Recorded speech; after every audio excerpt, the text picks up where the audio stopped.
और ये है वर्णन। वर्णन, ठीक है। जब इसको गर्म किया जाता है, उच्च ताप पर जब इसको गर्म किया जाता है, ठीक है,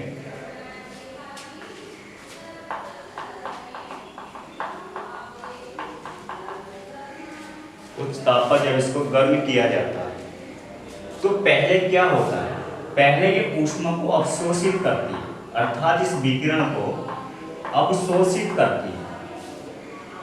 ये ऊष्मा जो जा रही है वो विकिरण के रूप में जाती है और विकिरण में अपनी आवर्ती और अपना ही तरंगदैर्ध्य भी होती है। विकिरण हमारा स्वयं तथा गर्भ के रूप में चलता है, तो इसमें आवर्ती भी होगी, इसमें तरंगदैर्ध्य होगी, ठीक है ना।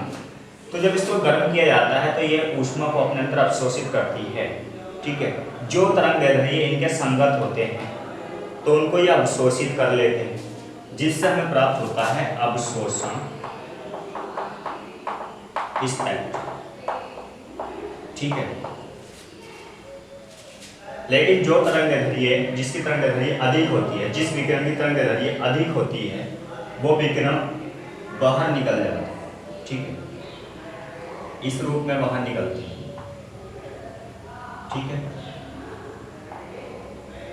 आपको देखा होगा, जैसे आपका कभी कभी आप देखते हैं कि ज़्यादा गर्मी होने के कारण आपके सामने एक लहराती सी कंपन करते हुए विकिरण दिखाई देते हैं। ज़्यादा धूप में, रेत के ऊपर भी आपको खूब देखा होगा, अपने हाईवे पर खूब देखा होगा गर्मी के मौसम, ठीक है। तो इस टाइप से क्या होता है, कुछ विकिरण उत्सर्जित होते हुए दिखाई देते हैं, ठीक है। तो इसमें सबसे पहले,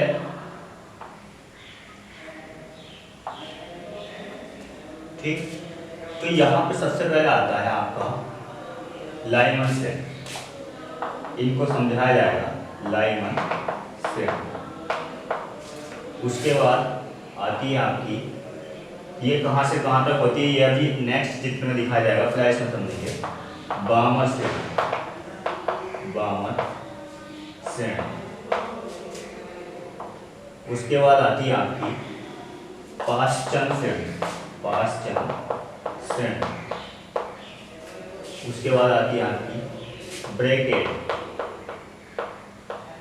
श्रेणी और लास्ट में आती है आपकी कुंड श्रेणी, कुंड श्रेणी, ठीक है। ये 5 श्रेणियां आपको प्राप्त होती है, ठीक है। लाइमन श्रेणी प्राप्त होती है आपकी परावैंगनी क्षेत्र में, परावैंगनी क्षेत्र। बामर श्रेणी आपको प्राप्त होती है दृश्य क्षेत्र में, दृश्य क्षेत्र। और बाकी की 3 श्रेणियां प्राप्त होती हैं आपको अवरक्त क्षेत्र में, अवरक्त क्षेत्र में, ठीक है। अब इनको अलग अलग पढ़ेंगे कि लाइमन श्रेणी क्या है, बामर श्रेणी क्या है, पाश्चन श्रेणी क्या है। ये श्रेणियां हमें प्राप्त होती है, ठीक है। उसके बाद देखेंगे आप, सबसे पहले आता है आपका लाइमन श्रेणी।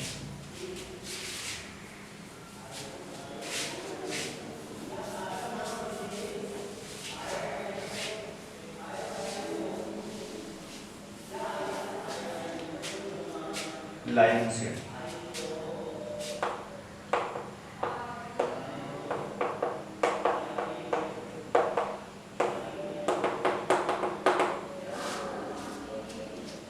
स्पेक्ट्रम में इस श्रेणी को, लाइमन श्रेणी क्या है, पूरा का पूरा क्या बना था हमारा, वो यहाँ से यहाँ तक स्पेक्ट्रम। अब इस स्पेक्ट्रम में बनती है हमारी श्रेणियाँ।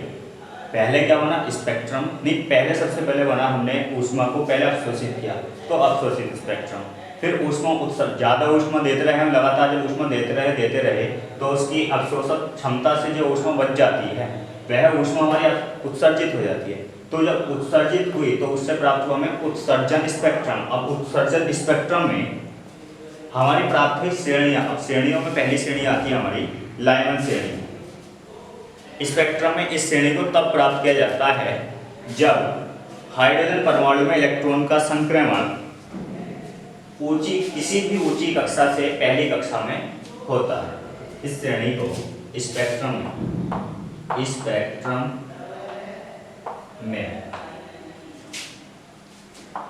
इस श्रेणी की रेखाओं को इस स्पेक्ट्रम में इस श्रेणी की रेखाओं को तब प्राप्त किया जाता है जब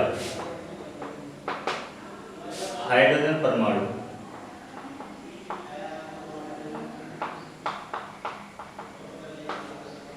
प्राप्त किया जाता है जब हाइड्रोजन परमाणु में इलेक्ट्रॉन का देखो यहाँ पे हाइड्रोजन हमने हेडिंग डाली थी, वरना परमाणु कोई सा भी किसी भी तत्व का हो सकता है। ठीक है, अगर मैं यहाँ से ये रफ कर दूं, जब परमाणु में इलेक्ट्रॉन का संक्रमण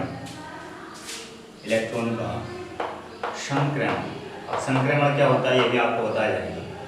इलेक्ट्रॉन का संक्रमण किसी भी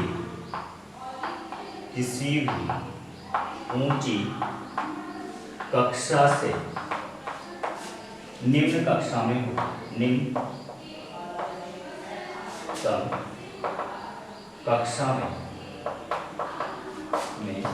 होता है।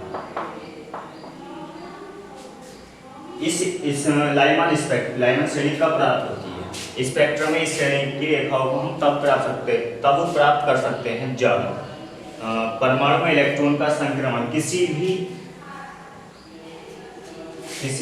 ऊंची कक्षा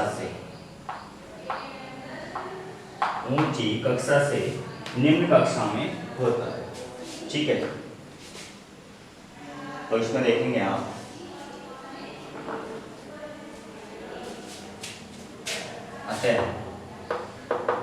इसकी तरंग दैर्ध्य, इसको क्या कहते हैं? तरंग संख्या। तो यहाँ से तरंग संख्या कितनी आ जाएगी? अतः 1/λ और r 1/1 का स्क्वायर माइनस 1/n का स्क्वायर, यानी कि सबको कहाँ लाना है? निम्नतम कक्षा। निम्नतम कक्षा का मतलब होता है n बराबर 1। ठीक है, अतः जहाँ n बराबर 2, 3, 4, 5, 2, ठीक है ना। 1/λ बराबर r, तो ब्रैकेट 1/1 का स्क्वायर, क्योंकि निम्नतम कक्षा में लाना है सभी को। तो इसके लिए सूत्र हमारा ये हो गया, लाइमन श्रेणी के लिए सूत्र अर्थात तरंग संख्या हम ऐसे निकाल सकते हैं। जब हमें तरंग संख्या मिल जाए अर्थात लैम्डा का मान भी यहाँ से निकाल सकते हैं। ठीक है, उसके बाद आ रहा है आपकी बामर श्रेणी। इन श्रेणियों को फिर एक चित्र के माध्यम से समझेंगे जब आप पांचों श्रेणी की परिभाषाएं पढ़ लेंगे। ठीक है, तो उसमें आप फिर चित्र के माध्यम से समझेंगे। फिर आता है आपकी बामर